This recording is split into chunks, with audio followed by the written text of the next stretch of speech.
Qazax Olimpiya İdman kompleksində 15 yaşadək güləşçilərin ölkə birinciliyinə start verilib.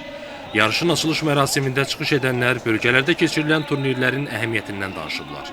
Rəsmi hissədən sonra açılış mərasiminin bədii hissəsi olub.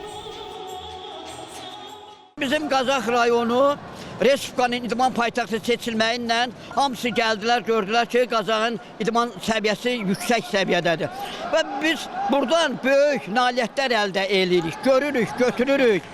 Bu yarışın böyük əhəmiyyəti var və həm də gənclər bu idman növünə meyli artır. Bunun özü gözəl bir təbliğdir. Qazax rayonunda nə qədər çox yarışlar keçirilsə, bu bizim idmançıların gələcəyidir. Onun elmə, onun idmana böyük töypə verir bu.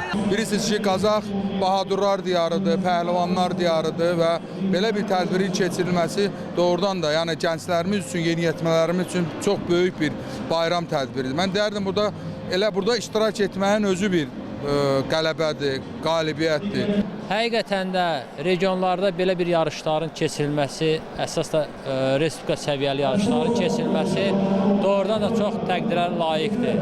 Bu həm regionlarda fəaliyyət göstərən bizim olimpiya komplekslərinin inkişafıdır, eyni zamanda idmanın təbliğatıdır, eyni zamanda biz idmanı təbliğ eləyəndə və sağlam həyat tərzi təbliğ eləmiş oluruq. Qeyd edək ki, 3 gün davam edən yarışda 2011-2012-ci il təvəllüdlü oğlanlar mübarizə aparırlar.